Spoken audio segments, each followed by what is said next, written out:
عباد الله زوت اللي مكروا كم يقبوا مسارتاوي مكروش مهال عندنا تلاقوا الله عز وجل مفراتنا كسنكوች ሁሉ የማያልቅ ስንቅ የማይነጥፍ ስንቅ ነው በዱንያም በአኺራም የሚጠቅም ስንቅ ነው اللهم جل في علاه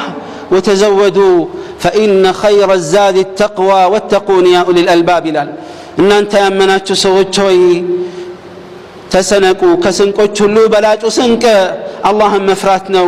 እናንተ የልብ ባለቤቶች ሆይ እኔን ፍሩኝ ይላል سبحانه وتعالى عباد الله عند ሚወራ قصة አለ እሱ ምንድነው ይሄ ታሪክ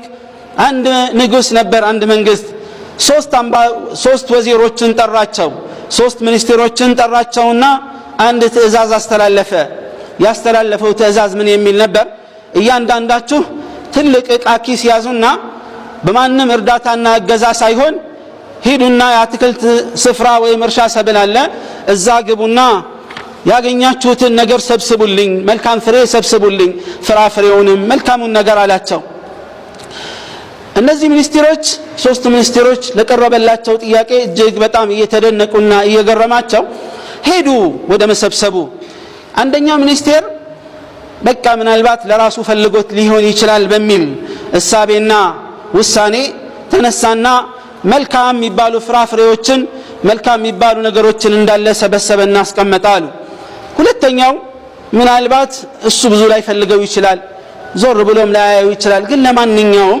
መቀላቀሌ መደበላለቄ ጥሩ ነው አለና መጥፎውንም ጥሩንም አንድ ላይ ደበላለቀና የበሰለውን ያልበስጠሬውን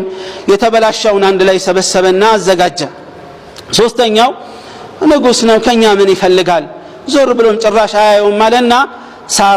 ሳር ነገሮችን ማይጠቅሙና ማይረቡ ቆሻሻ ኮተቶችን ብቻ ሰበሰቡና ይዘው መጡ በንጋታው አስጠራቸው ኑ አላቸውና ሰበሰባቸው አላቸው በቃ ጥሩ እስር ቤት አስገቡልኝ አለና ትእዛዝ አሳለፈ አንድ ነገር እንዳይይዙ ያይዙትን ኪስ ብቻ ዕቃውን ይዘውልኝ ይግቡ አለ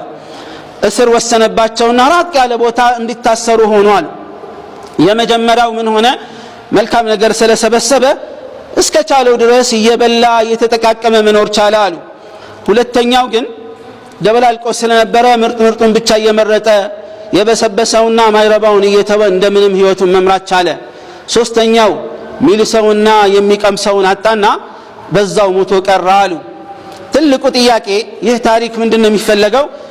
ይህ ታሪክ ወይም ይህ መግቢያና መንደርደሪያ እኔና አንተን አንቺን እሷን በአጠቃላይ የሚመለከት ጥያቄ ነው ከነዚህ ሶስት ሚኒስቴሮች የትኛው ነን እኛ የመጀመሪያው ወይስ የሁለተኛው ወይስ የሶስተኛው የእርሻ ሰብሉ ዱንያ ነው አዛዡ ማሊክ الملوك ነው سبحانه وتعالى የሁሉም የበላይ የሆነው ባለስልጣን سبحانه وتعالى ይሄን ትእዛዝ አውርዶልናል ከሶስቱ ሚኒስቴሮች የትኛዎቹ ነን እኛ አዎ እዚህ ዱንያ ላይ እንኖራለን መልካሙን ለመሰብሰብ ከመጥፎው ለመራቅ ነው አላህ عز وجل የደነገገልን ብዙ ትእዛዞችን ሲያሳልፍልን سبحانه وتعالى የትኛው ሚኒስቴር መሆን ነው የሚፈልገው የመጀመሪያውን ወይንስ የሁለተኛውን ወይስ ሶስተኛውን እኛ ሙሉ መብት ሰጥቶናል አላህ سبحانه وتعالى መልካሙንም ጥሩንም እንድንሰበስብ እዚህ ዱንያ ላይ ያስቀምጦልናል ነገር ግን አላህ ማሊክ الملوك ትእዛዝ ያስተላልፋል ቀብር ውስጥ እንድንቀበር በጨለማው ቀብር ውስጥ ብቻችንን እንድንኖር ምንድነው የሚጠቅመን ያ عباد الله የዛን ቀን ሊጠቅመን የሚችለው መልካም ስራችን ብቻ ነው የትኛው መልካም ስራ ዱንያ ውስጥ በህይወት እያለን የሰበሰብነው መልካም ስራ ብቻ ነው የሚጠቅመን ቆም ብለን ራሳችንን እንጠይቅ የትኛውን አይነት ስብስብ የትኛው መልካም ነገር ወይስ መጥፎ ነው ሰብስበን ነገ ቀብራችን ውስጥ ምናገኘው የሚለውን ቆመን እንጠይቅ ነገ ሊያጽናናን የሚችል አጽናኝ የሌለበት አጫዋች የሌለበት ውዱ ከባዱ የቀብር ህይወት ውስጥ ሊያጽናናን የሚችለው መልካም ስራችን ብቻ ነው ነብዩ አለይሂ ሰላቱ ወሰላም الصادق المصدوق በሐዲታቸው የቀብሩን ተጨባጭ ህይወት እንዲህ ሲሉ ነበር የነገሩን አለይሂ ሰላቱ ወሰላም يفسح للمؤمن في قبره مد بصره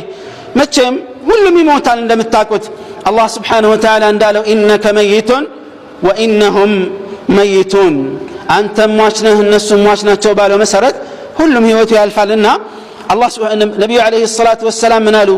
مؤمن قبر وسط የአይኑ ርቀት ያክል ይሰፋለታል አሉ ከዛ በኋላ አንድ አካል ይመጣል ፊቱ በጣም የሚያምር መልካም ማዛና ሽታ ያለው መልካም ልብስ ጥሩ ደስ የሚል ልብስ የለበሰ ይመጣና እንዲህ ይለዋል أبشر بكرامة من الله ونعيم مقيم كالله زند يالن كبر قامي يهونن ጸጋ أبشر አይዞህ ይባላል አሉ فيقول وأنت فبشرك الله بخير الله خير يبشرهن أنتن ملونا لمهونه ما أنت بلو يطيقوا አሉ رسول عليه الصلاة والسلام يسو من هنا እንደሚገኝ ታውቃላችሁ يا عباد الله من ይላል أنا عملك الصالح እኔ መልካም ስራህ ነኝ ይላል والله اللهم بمتازز لا يفتان نبرك وانجل بمسرات لا يودو حالات النبر فجزاك الله خيرا يبال على نبي عليه الصلاة والسلام كذابها لا يأساتنا يا جنة بر تكفتو يتايال انديه يبال المجمرة أساتنا يهو الله لا يبتامس نورو يسبسبك وانجل بتشابه النورو قسباس سبسبه عدبل الكبيه النورو الزهن نبر معرفة نقرقن الله سبحانه وتعالى كزيه يتشالى معرفة تكتل لها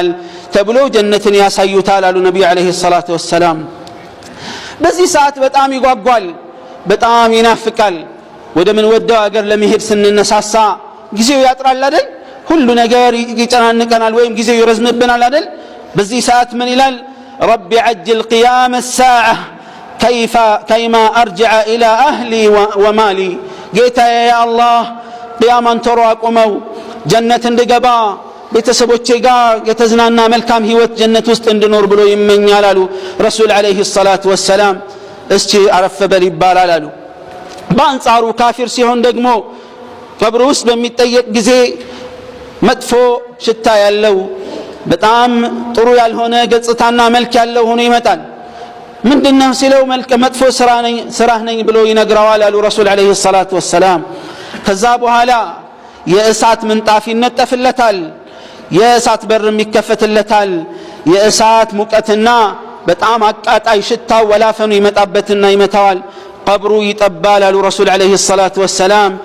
የጎኖቹ አጥንቶች እስኪተላለፍ ከዛ በኋላ መላእክት ይመደብበታል ተብሏል ምንም ማይሰማ ማይጋገር ማይናገር ትልቅ መጥረቢያ ይይዝና በጣም ይመታዋል ተራራ ቢመታ በዛ መጥረቢያና መዶሻ እንዳለ አመድ የሚያደርገው የሚሆን አይነት መጥረቢያ ይሰጣውና ይመታዋል አፈር ይሆናል አሉ ከዛ እንደነበር አላህ ይመልሰዋል ዳግም ሲመታ በከፍተኛ ደረጃ ይጮሃል አሉ ረሱል አለይሂ ሰላቱ ወሰለም ሁሉ ነገር ይሰማዋል ሰዎችና ጅኖች ብቻ ሲቀሩ رواه الإمام أحمد